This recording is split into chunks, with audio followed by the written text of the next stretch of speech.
Buenos días, hermanos. Dios les bendiga. Espero que han disfrutado tanto como yo este tiempo. Ha sido una bendición, en verdad, conocer y conversar con algunos de ustedes, compartir lo que Dios hace en este país y en otros países también. Y desde luego también en México es el mismo Dios. Él tiene el mismo amor por todos nosotros. En el Señor Jesucristo no hay diferencias raciales. Somos uno en Él y esta es una bendición. Hay una identificación que nos permite compartir tiempo y experiencias que no son muy comunes. Quiero invitarles para que vayamos en la Biblia a la primera carta del apóstol Pablo a Timoteo.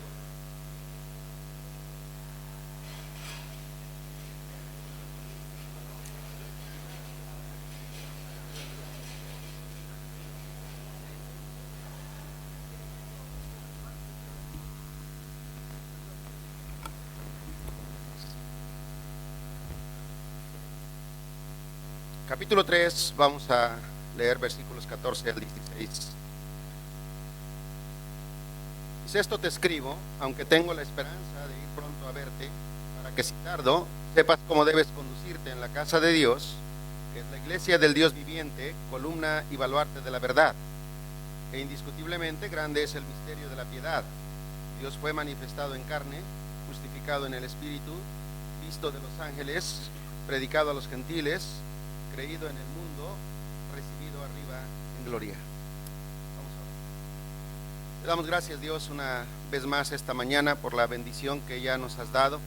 Gracias por el buen tiempo este día y también por la predicación de tu palabra. Oramos, Señor, que prepares nuestras mentes y nuestros corazones, y Espíritu Santo obra sobre nosotros. Danos instrucción en tu palabra.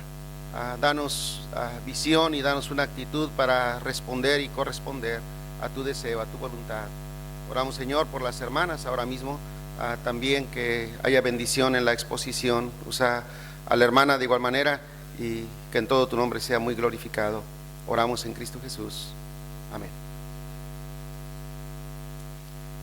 ¿Cómo conducirse en la iglesia? Hemos enfatizado durante esta semana la preeminencia de Cristo, y cuando hablamos de darle preeminencia a Cristo, de tener a Cristo como el centro de nuestra vida, no solamente lo mencionamos en términos individuales, no solo como creyentes debemos tener a Cristo como preeminente en nuestras vidas personales o nuestra vida familiar, pero también a Cristo debe ser preeminente en la iglesia.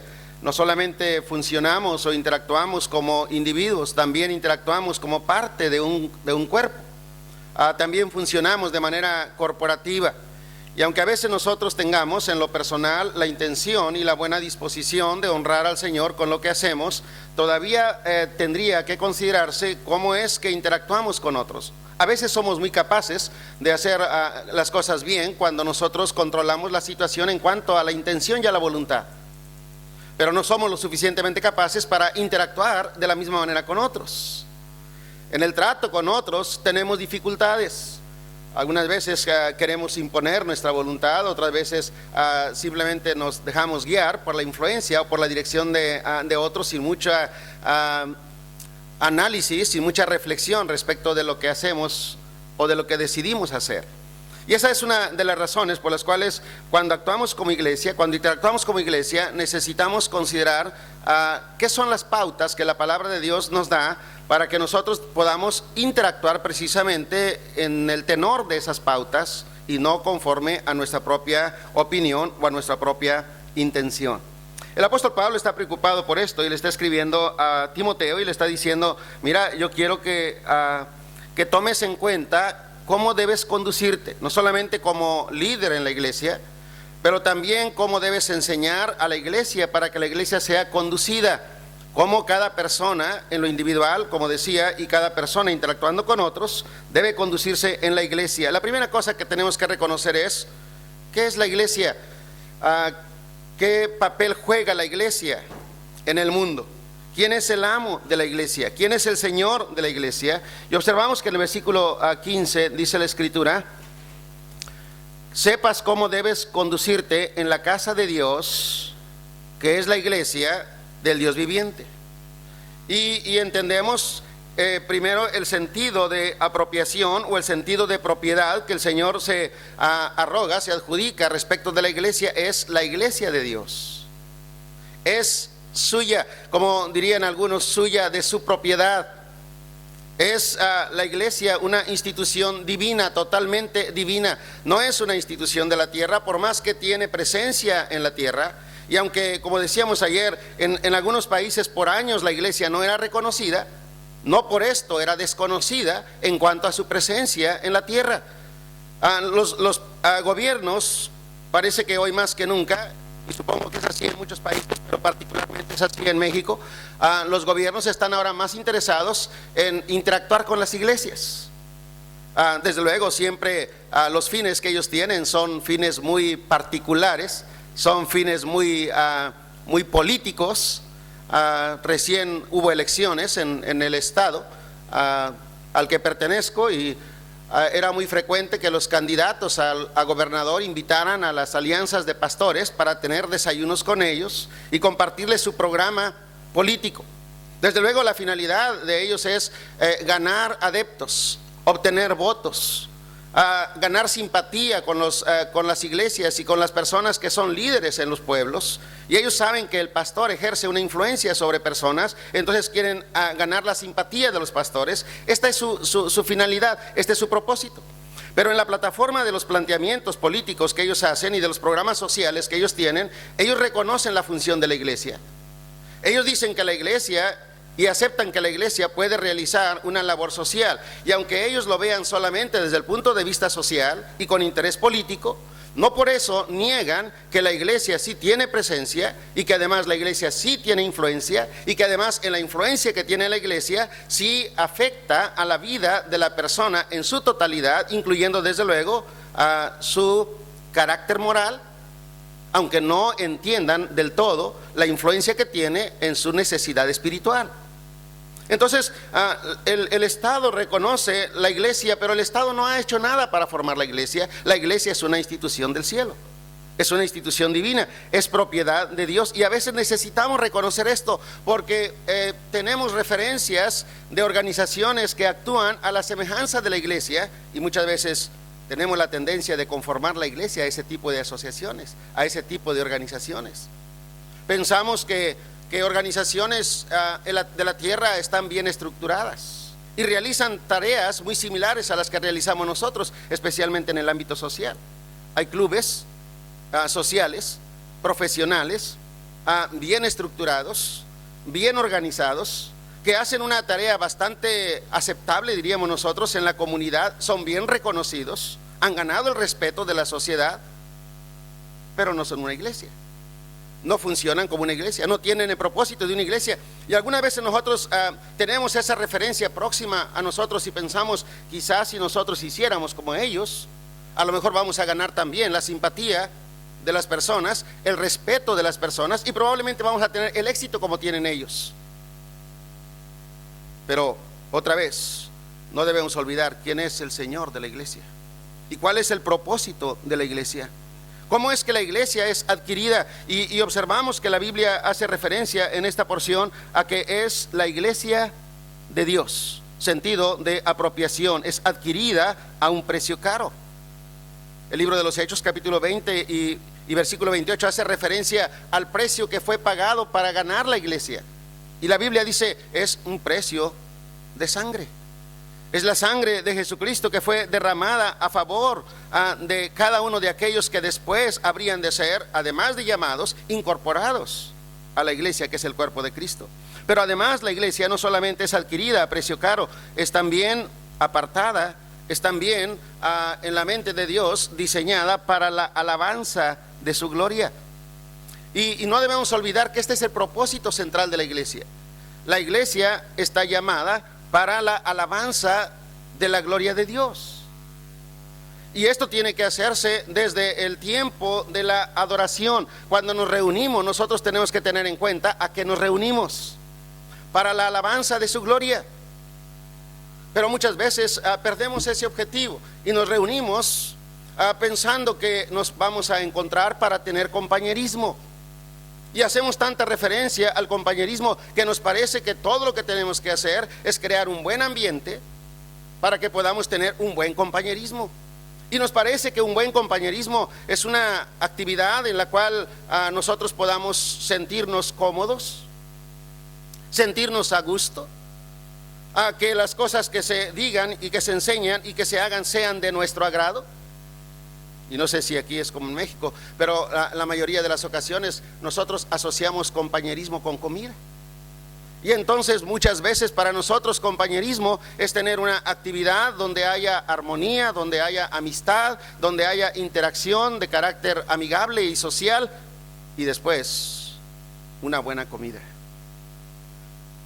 Y pensamos, pues es necesario el compañerismo, y desde luego es necesario, y la iglesia debe buscar tener compañerismo, pero esta no es la razón primordial porque la iglesia existe. Una de las razones que tenemos que reconocer es que la iglesia existe para la alabanza de la gloria de Dios. ¿Y qué es que hacemos para darle alabanza a la gloria de Dios? Para que nosotros podamos, como decíamos ayer, poner en un relieve alto la gloria de Dios. ¿Qué tiene que hacer la iglesia además de aceptar que es adquirida a un precio caro, apartada para la alabanza de la gloria de Dios? Tenemos que aceptar además que la iglesia es amada por el Señor. El Señor la amó de tal manera la amó que la Biblia dice que se dio a sí mismo por ella. La amó hasta lo sumo. La amó hasta entregarse de manera absoluta y total, sin reserva de ninguna cosa. Amó a la iglesia. Pero también la iglesia no solamente es una institución divina de la cual el Señor es amo y Señor, pero la iglesia es la asamblea de los santos del Dios vivo. Tenemos que aceptar que nosotros, como parte de la iglesia, somos apartados para formar una asamblea que también es aparte de todas las demás asambleas, de todas las demás reuniones, pero además debemos reconocer que es la asamblea de los creyentes que se reúnen en la casa de Dios, en un sitio determinado, para adorar a un Dios vivo. El catolicismo está tan arraigado en México, y supongo que en otros países también, llegando primero que cualquier otra religión. El catolicismo en México tiene un arraigo tan antiguo y tan fuerte y tan tradicional, que hay ciudades en donde lo que se ve como sobresaliente son los edificios de las iglesias católicas. La ciudad de Puebla, que es probablemente la segunda ciudad o tercera ciudad de importancia en México, se llama Puebla de Los Ángeles, y lo que destaca en la ciudad son las cúpulas de los templos de las iglesias católicas. La mayoría de los templos que hay ahí, no sé exactamente cuántos son, pero son una gran cantidad de templos de iglesias católicas. Y en verdad uno no puede negar la estructura del templo, la majestuosidad a veces en su interior, la inversión, la belleza arquitectónica que caracteriza los templos de las iglesias católicas, pero son templos y son iglesias que adoran a dioses muertos. Cuando entramos en alguna catedral, alguna vez entré a la catedral de la ciudad de Monterrey, y me impresionó que entrando, apenas traspasando la puerta, había ahí un vitral. Dentro del vitral había una escultura representando a la persona de Cristo, con una expresión de aflicción en su rostro, como alguien que estaba clamando que tuvieran de él lástima o compasión, con una actitud y una expresión de sufrimiento, de angustia, algo que podía provocar en el corazón de las personas y en la mente de las personas cierta pena por la condición en que estaba. Pero esta es la imagen que las personas tienen, especialmente los católicos tienen, de lo que es el Señor Jesucristo. Él es el amo y el Señor de la iglesia.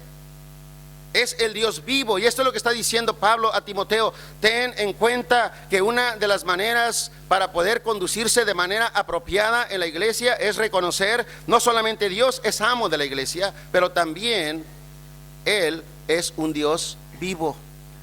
Es un Dios vivo. Interactuamos para adorar a un Dios vivo. ¿Y cómo debe ser la adoración a un Dios vivo? ¿Dónde comienza la adoración a un Dios vivo?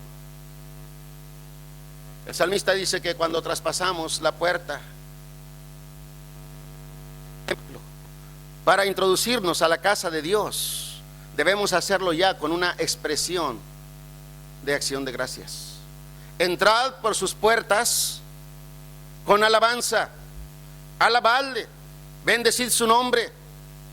Entrad por sus puertas con acción de gracias, no olvidando ninguno de los beneficios de Dios. Desde que nosotros entramos ya tenemos que estar pensando, ya tenemos que estar planeando, ya tenemos que estar programando el hecho de que voy a traspasar ese sitio, me voy a reunir con la congregación de los santos y vamos a adorar a un Dios vivo. No solamente pensando en el sentido externo de lo que es la adoración, pero pensando también en el sentido interno de lo que implica una adoración aceptable a un Dios vivo. Y esto es, como dice la Escritura en esta porción, alzando las manos, en un sentido de alzar las manos o levantar las manos santas. Dice versículo 8, en este mismo libro, pero capítulo 2: quiero pues que los hombres oren en todo lugar, levantando manos santas. Y ahora, levantando manos santas nos da la idea, no en el sentido de la asepsia, no de la limpieza solamente, no de la pulcritud de las manos que debemos observar, pero está tratando desde luego el tema de la santidad.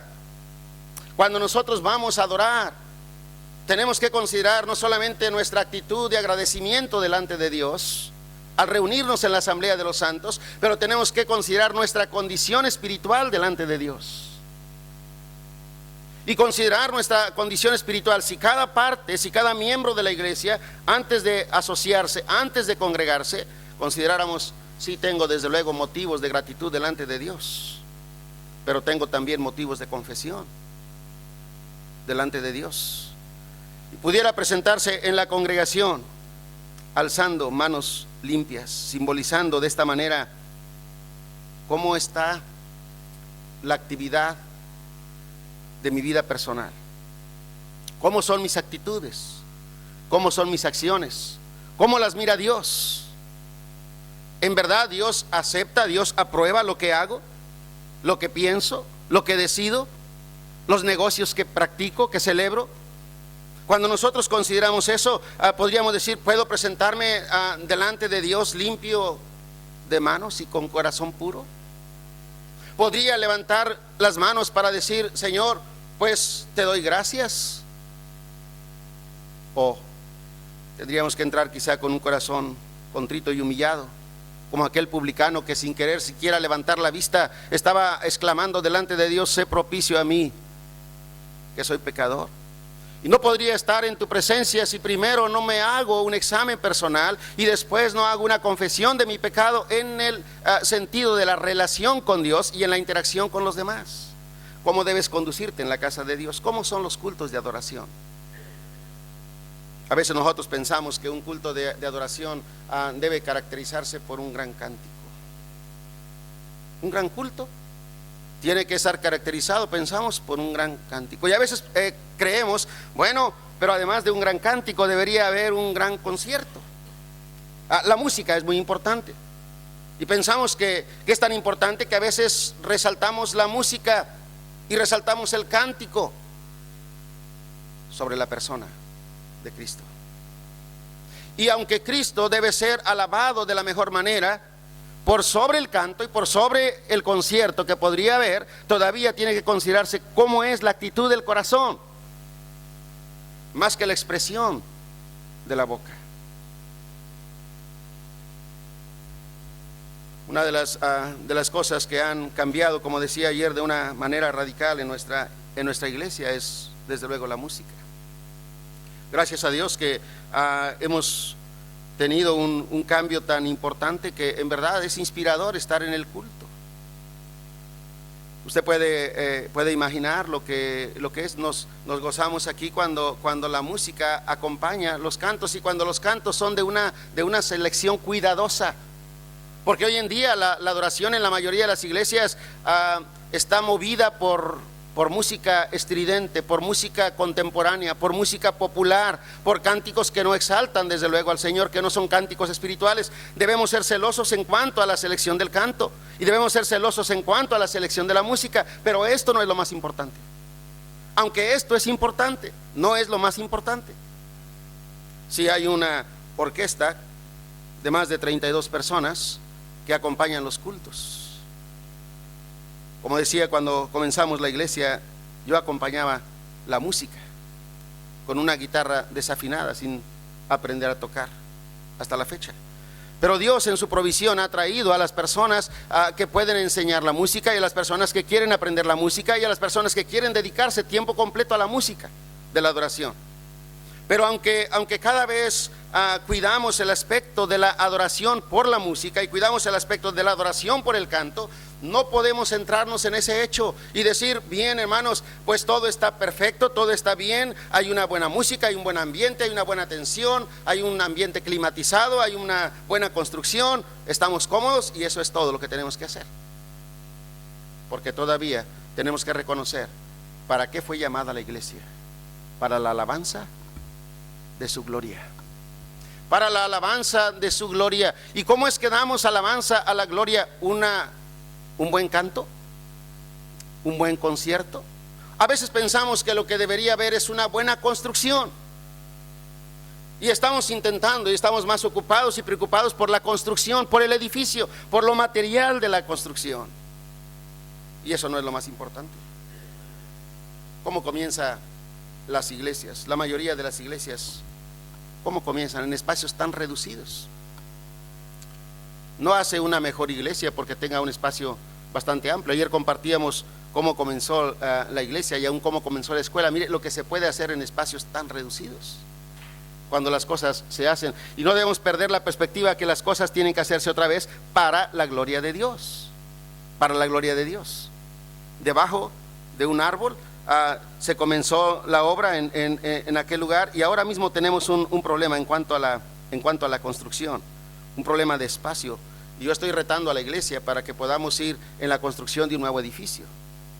Como decía, el edificio tiene capacidad para 300 personas y tenemos 2 cultos para dar cabida a 600 personas. Yo he dicho a la iglesia, deberíamos tener 3 tiempos, si es necesario, podemos crecer aquí con este espacio de esta capacidad hasta poder añadir 300 personas más en un tercer culto. Pero todavía necesitamos una construcción. Estamos tratando de comprar los terrenos contiguos para hacer un edificio que estamos ya planeando y sometiendo a la consideración de la iglesia, que tendrá capacidad para 1000 personas.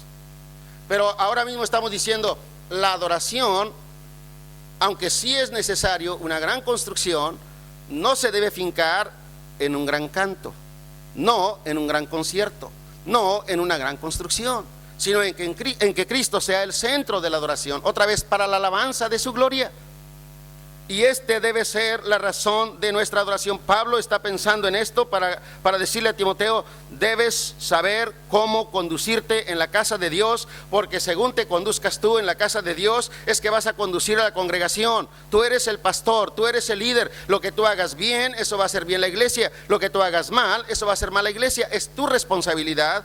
Y es mi responsabilidad, diría Pablo a Timoteo, enseñarte, decirte las cosas que debes hacer. No olvides, la iglesia es propiedad de Dios. Él es su amo y Él es el Señor. El Señor llamó a la iglesia para la alabanza de su gloria. Debes tomar en cuenta, desde luego, la adoración debe hacerse siempre levantando manos limpias, dando buen testimonio hacia los de afuera.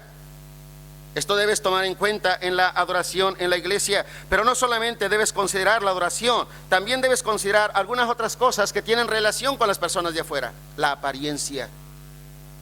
¿Es importante la apariencia que damos a las personas de afuera como creyentes? Debe serlo. No solamente son la expresión interna de nuestro corazón, es desde luego lo que se muestra en la expresión o en la manifestación externa. Lo que nosotros mostramos, lo que nosotros portamos, tiene mucho que ver. Y mire que Pablo está diciéndole a Timoteo en este contexto, en este pasaje, dice por ejemplo cuál debe ser la apariencia de las mujeres. Los hombres líderes espirituales de la casa, levanten manos santas. Como líderes de la familia, levanten manos santas. Como líderes, como hombres de Dios, deben ser ejemplo para su familia, para sus hijos y también para sus vecinos alrededor. Pero también hay algo que debe expresarse en la familia, en las familias de la iglesia, que tiene que ver con la apariencia de la mujer y particularmente el atavío de la mujer. Versículo 9 de este capítulo 2. Asimismo, que las mujeres se atavíen de ropa decorosa. Y a veces se levanta mucha contienda respecto de eso. Hay personas que dicen, bueno, eso es cultural. Otros dicen, eso es relativo. Eso depende más de la conciencia.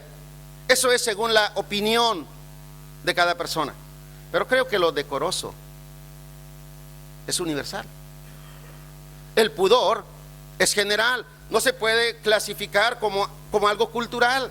Pudor es pudor en cualquier parte. ¿Sí o no? Y dice la Biblia entonces que el vestido de la mujer debe ser con pudor. No solamente es cuando vienes a la iglesia, no solamente es el hecho cuando entras y traspasas las puertas del templo en la adoración, pero el atavío debe ser pudoroso. Las mujeres deben vestirse con ropa decorosa, y esto es lo que hace la ropa decorosa, que sea ropa con pudor y con modestia. Pablo está hablando de cómo conducirse en la iglesia y cómo tiene que ver con el hecho de la apariencia. El atavío no solamente tiene que considerarse la opinión de las personas en cuanto al atavío, pero tiene que considerarse el hecho de cómo corresponde a encontrarse con el Señor. ¿A qué vienes a la iglesia? ¿A adorar? ¿A quién vas a adorar? ¿A un Dios vivo? ¿Cuáles son las cualidades de ese Dios si es que le vas a dar gloria a Dios? ¿Y cuál es una cualidad a destacar de la persona de Dios? Su santidad.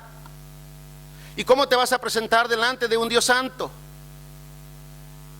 Por más pudor, por más buena alabanza, por más buena actitud, todavía nuestra condición sería equivalente a la condición de Isaías aquella vez que entró después de la muerte del rey Usías en la casa de Dios. Y cuando entrando en la casa de Dios contempló la gloria de Dios. Y al contemplar la gloria de Dios se dio cuenta de la hermosura de Dios en su santidad. Y contrastó la santidad de Dios con su indignidad. ¿Cuánto necesitamos hacer para presentarnos delante de la casa de Dios? Y Pablo le está diciendo a Timoteo, tienes que considerar cómo debes conducirte tú en la casa de Dios, para que de esta manera puedas influenciar y dirigir y conducir a las personas que vienen tras tu persona, tras tu liderazgo. Considera la apariencia, que tiene que ver con el atavío, tiene que ver con el arreglo, tiene que ver con los adornos, con los accesorios que las mujeres o que los hombres llevan. Hace unas 3 semanas llegaba yo al templo y vi estacionada una camioneta último modelo frente al templo, y llamaba la atención esa camioneta. De la camioneta descendieron a 2 personas. Su vestimenta llamaba la atención. Los accesorios que traían sobre sus brazos y sobre su cuello llamaba la atención. Eran gruesas cadenas, aparentemente de oro. Igualmente sus esclavas.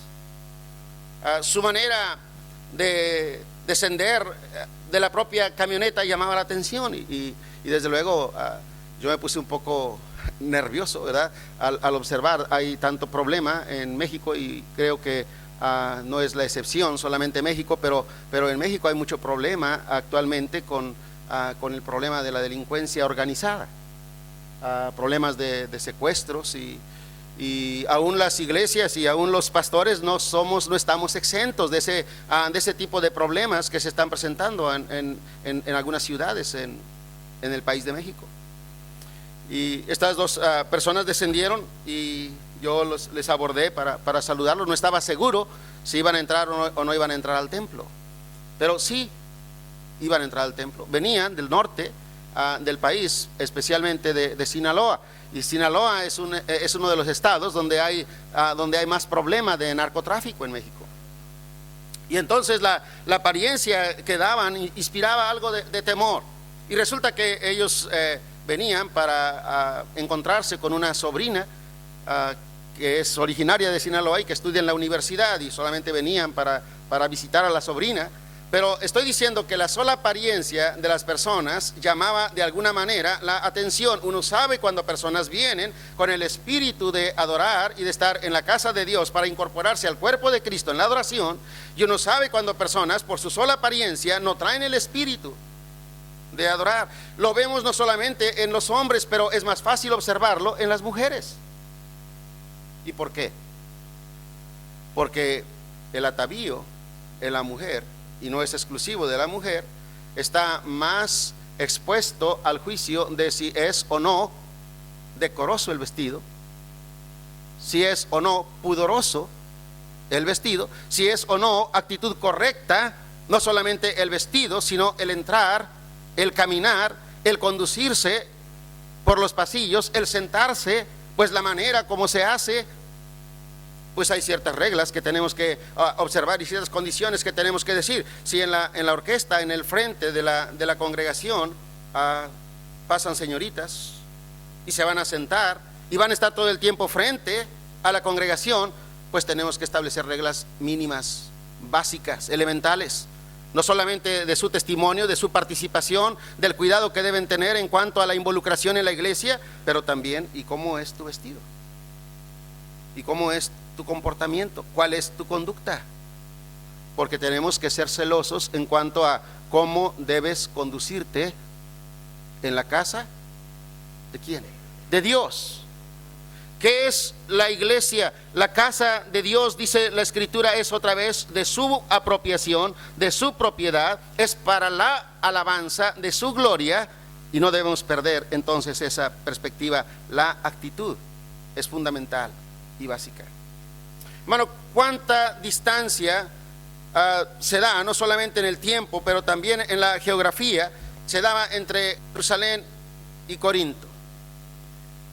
Y no importa la distancia geográfica, y no debería importar tampoco el tiempo. La iglesia del Señor debería ser y actuar de la misma manera como actuaba en el principio. Hay desde luego cosas culturales, pero lo básico y lo fundamental debe ser igual. No tiene por qué haber cambios en eso. Pero cuánto había cambiado la iglesia de Corinto respecto de los primeros días de la iglesia de Jerusalén. Cuando vamos nosotros a la primera carta a los Corintios, en el capítulo 11,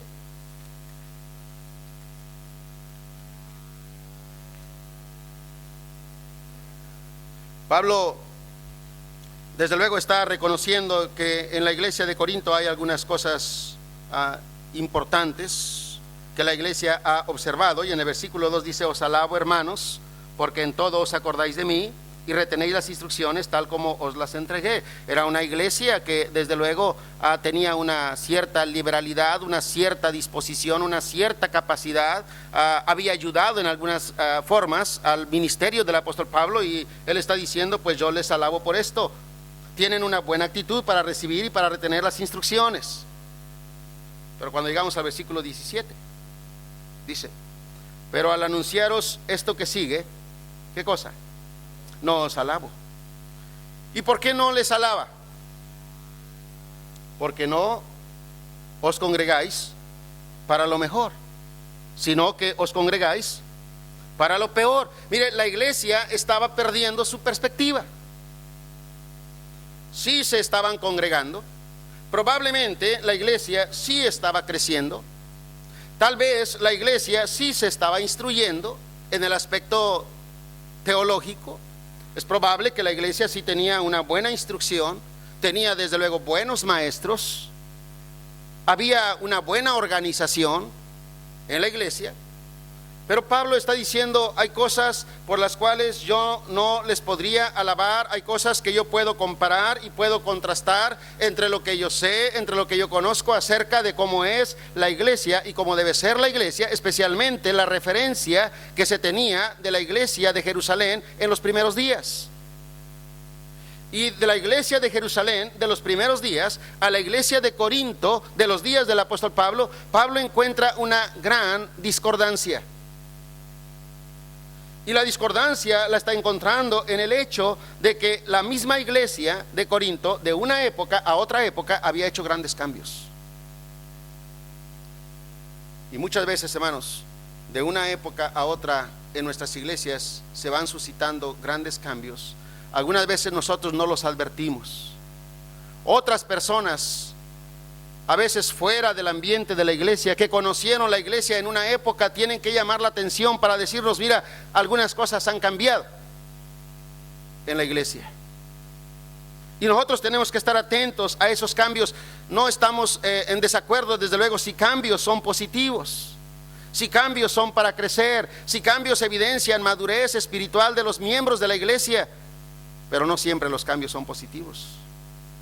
Algunas veces los cambios son negativos. Y la iglesia, lejos de reunirse para lo mejor, que es para la alabanza de la gloria de Dios, se reúne para cosas que no son lo mejor, sino lo peor. Y lo peor es otra vez en la discapacidad que la iglesia manifiesta en cuanto a su interacción, no solamente hacia adentro, pero también hacia afuera, como el ángel escribe a la iglesia de Éfeso, habiendo dejado su primer amor. Aunque había muchas cosas por las cuales la alababa, destaca el hecho de que había algo por la cual no la alaba, y es el hecho de que ha dejado su primer amor. La iglesia está diseñada para funcionar como un cuerpo. Cada uno de los miembros de la iglesia, y esto debe entenderlo cada miembro, es colocado en el cuerpo de la iglesia por el Señor.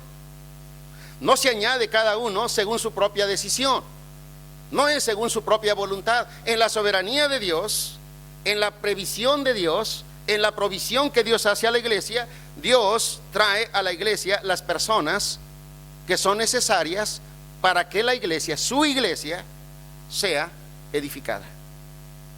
¿Y de qué manera lo hace el Señor? De una manera que a veces nos deja sorprendidos. Ni imaginamos cómo el Señor lo puede hacer. Ayer decía acerca de la música en nuestra iglesia. Dios trajo a un misionero, pastor de una iglesia en España, para que viniera a Monterrey a enseñar música en nuestra iglesia. Ahora, nosotros no extendimos una invitación a este hermano para que viniera. Nosotros no le conocíamos a él, él no nos conocía a nosotros, pero Dios lo conocía a él y nos conocía a nosotros. Y Dios, sabiendo nuestra necesidad, él trajo a una persona de una distancia tan extendida, de otro continente, para traerlo por 2 años, dejarlo en la iglesia por 2 años, para que él comenzara a enseñar música a niños y a jóvenes. Y luego él tiene que retirarse, pero deja allí sembrado una instrucción, un trabajo que tiene que ver con el servicio de la adoración y particularmente de la música en la iglesia, porque el Señor coloca a los miembros según Él quiere colocarlos, según Él estima que es necesario hacerlo en la iglesia. Y cada vez que nosotros vemos a una persona en la iglesia, nosotros debemos considerar, muy bien, esta persona se ha convertido, ahora que sigue, esta persona debe ser conectado a la iglesia. ¿Y cómo lo hacemos? Después de instruirlo, después de enseñarle, después de asegurarnos que en verdad es convertido, pues lo incorporamos a la iglesia. ¿Y cómo lo incorporamos? Pues le bautizamos. Ahora esta persona se añade a la iglesia. Dice la palabra de Dios que el Señor añadía a la iglesia a los que habían de ser salvos, y se añadieron a la iglesia tantas personas como fueron bautizados. El plan de Dios a la iglesia no es solamente que la iglesia gane a personas inconversas,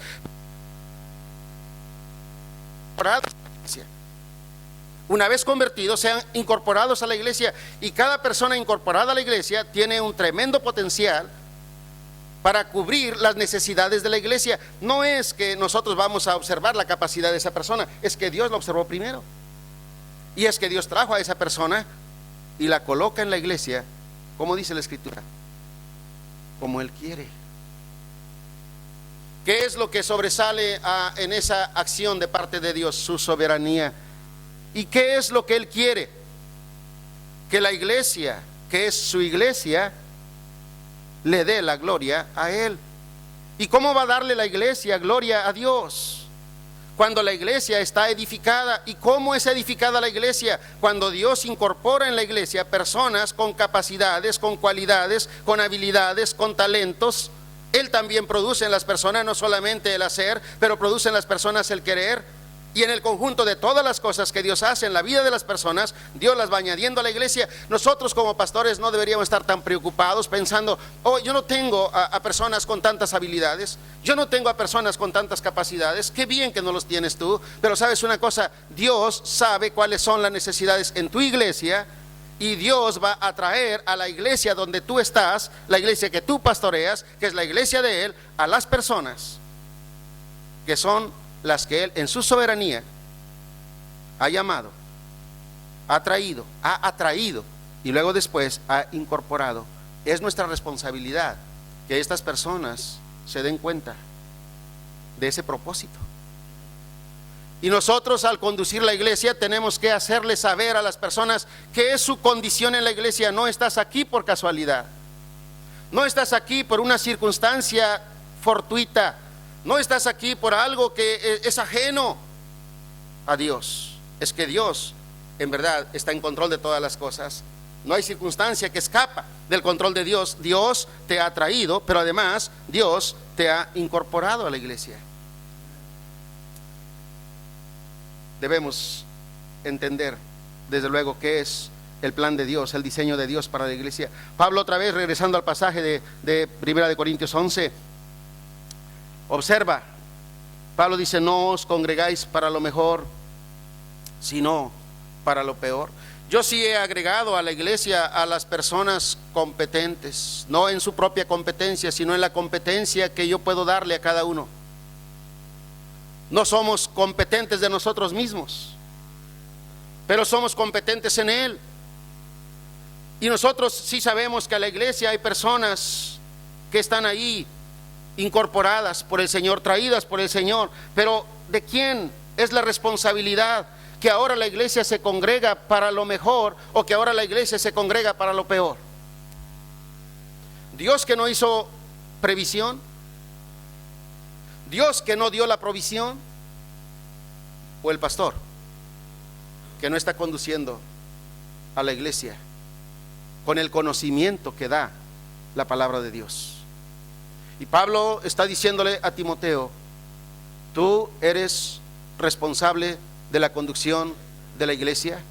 Y si tú asumes la posición y la calidad de un pastor, entonces tú debes saber cómo debes conducirte tú, para que sabiendo cómo debes conducirte tú, sepas cómo debe conducirse la iglesia.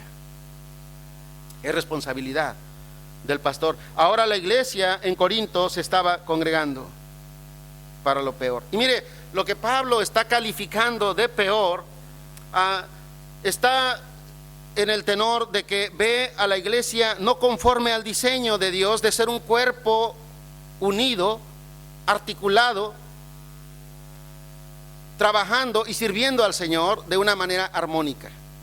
Lo que él está viendo en la iglesia de Corinto es un cuerpo desarticulado, un cuerpo desarticulado.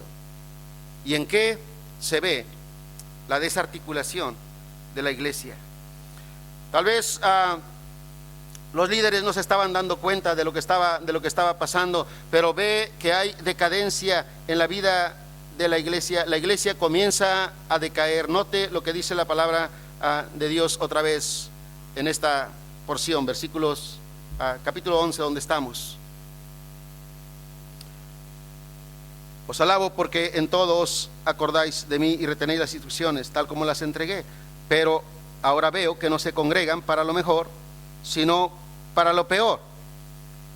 pues en primer lugar, versículo 18, cuando os reunís como iglesia, y no está hablando, hermano, otra vez de las reuniones eventuales, ocasionales, parciales de la iglesia, pero Pablo está haciendo referencia cuando os reunís como iglesia,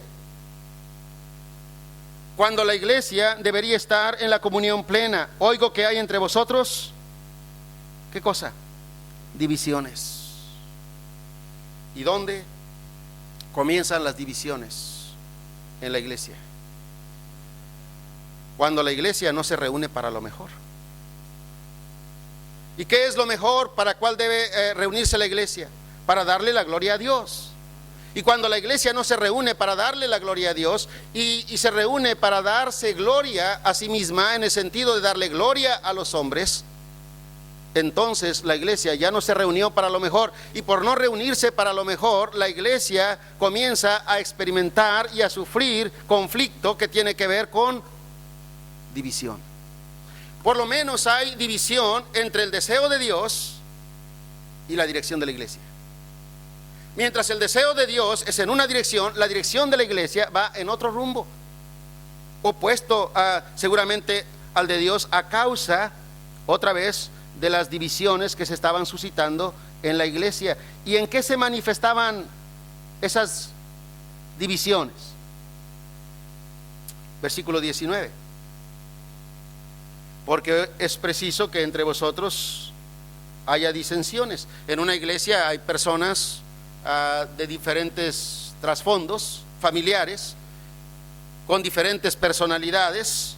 Esto no es extraño y esto lo entendemos todos, y probablemente podría haber en alguna manera ciertas diferencias en algunas opiniones externas, parciales, meramente formales.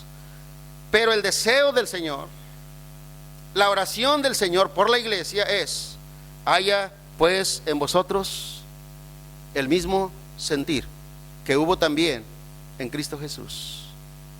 El deseo del Señor es que la iglesia experimente un mismo sentir en lo básico, un mismo sentir en lo fundamental. Tiene que haber un mismo sentir en la doctrina, pero tiene que haber un mismo sentir en el sentido de dirección, en donde va la iglesia, y tiene que haber un mismo sentir en el sentido de adoración. Y cuando la iglesia no tiene el mismo sentir, sino que hay disensiones en lo que es fundamental, y fundamental desde luego es el sentido de unidad, de misma dirección, entonces la iglesia está perdiendo su dirección y está perdiendo su perspectiva. La división es el resultado de la disensión, y división y disensión traen la decadencia en la iglesia. Y el pastor, desde luego, es responsable. Esta disensión se manifestaba más particularmente en una actitud que la iglesia estaba asumiendo. Versículos 21 y 22 dice, si leemos juntos el pasaje: porque al comer cada uno se adelanta a tomar su propia cena, y uno tiene hambre y otro se embriaga. Pues ¿qué? ¿No tenéis casas en que comáis y bebáis? ¿O menospreciáis la iglesia de Dios y avergonzáis a los que no tienen nada? ¿Qué os diré? ¿Os alabaré? En esto no os alabo.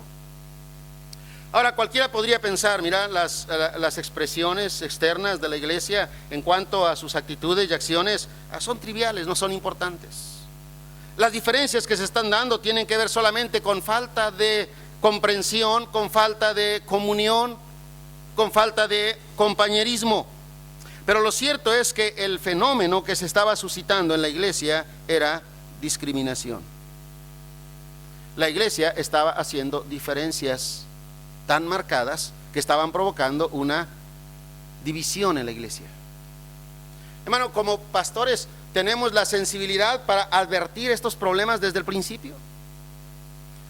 Los vemos y luego nos lamentamos de qué es lo que pasó, que la iglesia ahora se ha fraccionado, que la iglesia ahora se ha dividido. Estamos enseñando y haciendo oportunamente lo que es correcto para que la iglesia mantenga su unidad de propósito.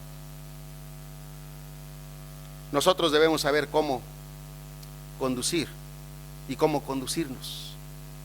y en saber cómo conducir y cómo conducirnos delante de la iglesia, otra vez, que es la casa de Dios, que es comprada por el Señor, vamos a mantener o una dirección correcta o una dirección equivocada. Lo cierto es que en la iglesia, en cosas que tenían que ver con la actividad, quizá usted dirá, de comunión o de compañerismo, como la iglesia practicaba, se estaban notando actitudes discriminatorias en la iglesia.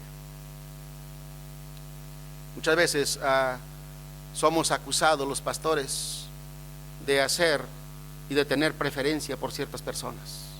A veces de manera inconsciente lo hacemos. No creo que de manera deliberada los pastores lo hacemos, pero sea de manera deliberada o sea de manera inconsciente, lo cierto es que cuando lo hacemos, provocamos problemas en la iglesia.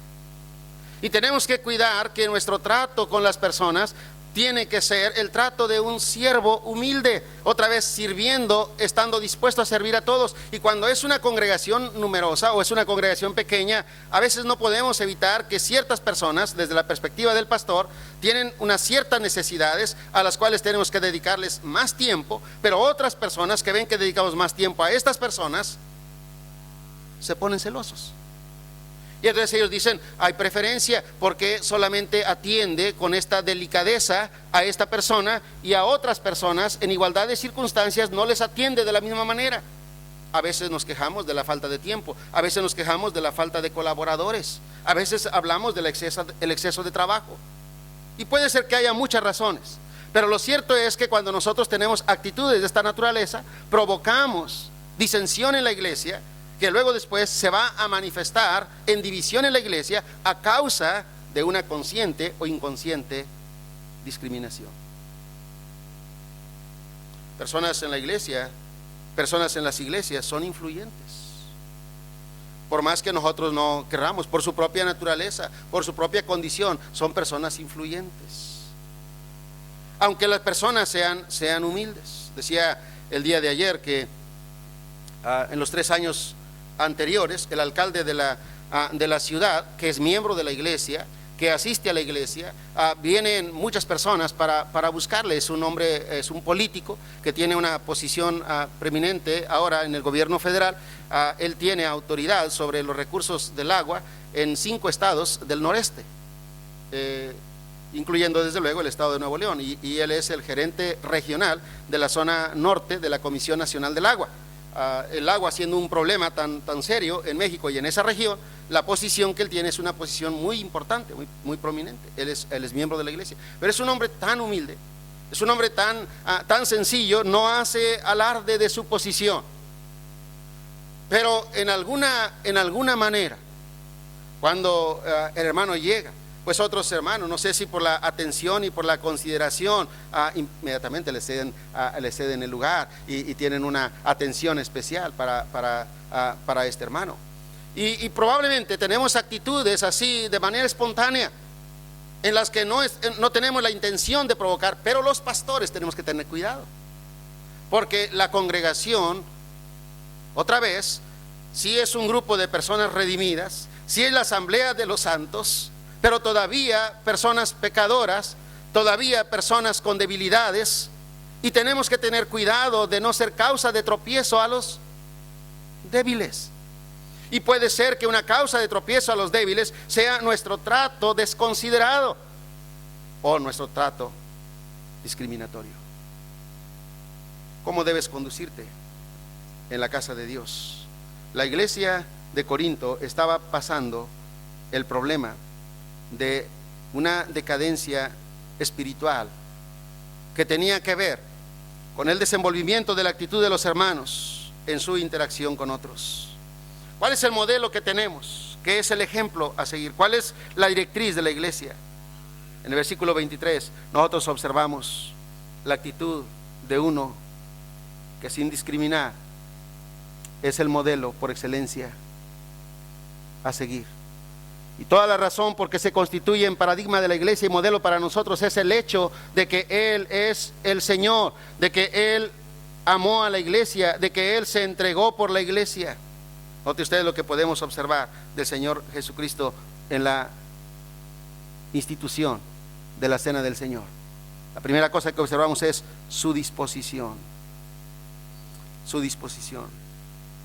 La Escritura dice, versículo 23, porque yo recibí del Señor lo que también os he enseñado, que el Señor Jesús, la noche que fue entregado, tomó pan, y habiendo dado gracias, lo partió y dijo, tomad, comed, esto es mi cuerpo, que por vosotros es partido. Y está mostrando con eso, con esa actitud, su disposición, su don, su deseo de darse a la iglesia. Es mi cuerpo dado a vosotros, y mi cuerpo dado a vosotros por vosotros es partido. Y tenemos que pensar, hermano, si nosotros como líderes de la iglesia tenemos la misma disposición para venir y presentarnos delante de Dios, como Pablo escribe a los romanos en el capítulo 12, os ruego por las misericordias de Dios que presentéis vuestros cuerpos en sacrificio vivo. Es nuestro don a la iglesia el presentar nuestro cuerpo en sacrificio vivo. Nos sentamos en la comunión de la iglesia para decirle a la iglesia, yo estoy dispuesto a servir, yo estoy dispuesto a darme. Yo no me reservo tiempo propio, yo no me reservo a nada que sea anhelos particulares.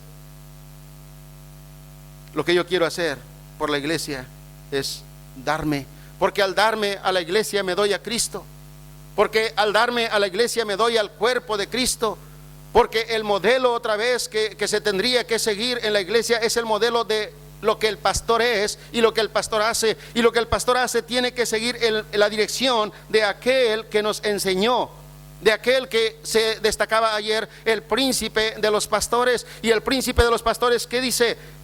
Reunido su cuerpo corporativo,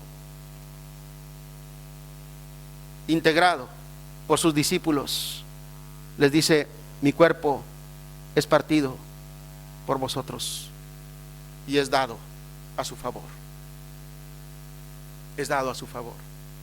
Hermano, cuando la iglesia, cuando cada iglesia, cuando nuestras iglesias vean que nuestros cuerpos son dados a su favor, ellos van a aprender lo que es la gracia de dar. Más allá de la gracia de ofrendar, la gracia de dar, porque se da con liberalidad cuando se da a la persona a sí mismo al Señor, como hicieron los tesalonicenses. Se dieron a sí mismo al Señor, primero al Señor y después según sus fuerzas, y por haberse dado al Señor dieron más allá de sus fuerzas. La iglesia va a dar tanto como nos damos nosotros, y tenemos la directriz en la persona del Señor, su disposición en darse, pero también tenemos en la directriz del Señor su devoción. Dice la palabra de Dios, versículo 24, y habiendo dado gracias. Y me parece, hermano, que la devoción del Señor se exalta en esta actitud.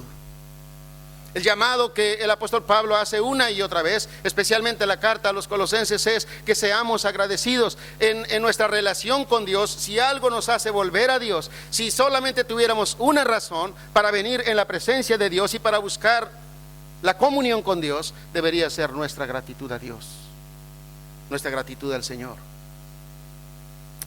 La mejor expresión de la devoción es indudablemente el agradecimiento. Es la gratitud.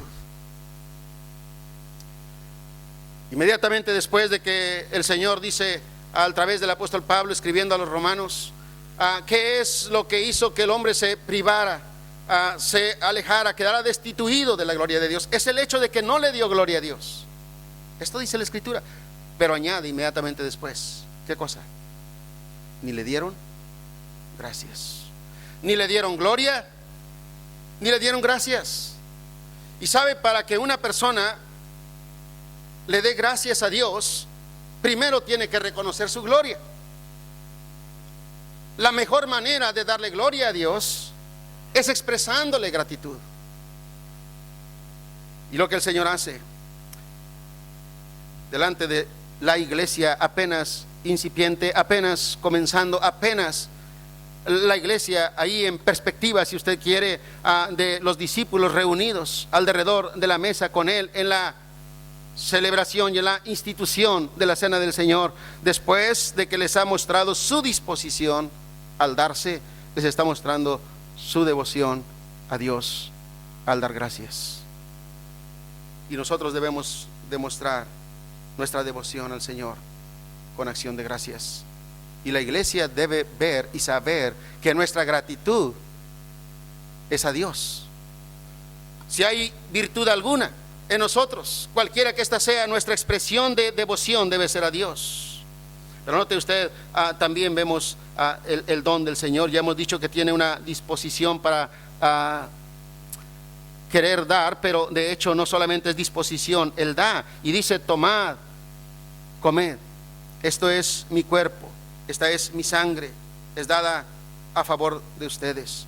Y muestra además su deseo, no solamente su disposición o su devoción o su don, pero su deseo. Versículo 26: así pues, todas las veces que comiereis este pan y bebiereis esta copa, la muerte del Señor anunciáis hasta que Él venga. Anunciar la muerte y la resurrección del Señor es desde luego anunciar la buena nueva de salvación. Y el deseo del Señor desde luego en la iglesia es que la iglesia anuncie las buenas nuevas de salvación. Todo lo que tiene que hacer es eso, es anunciar. No nos corresponde a nosotros, como decíamos ayer, ganar, pero sí nos corresponde a nosotros anunciar. Y debemos crecer en el deseo y cultivar el deseo de anunciar. Lo que tenemos que hacer es anunciar.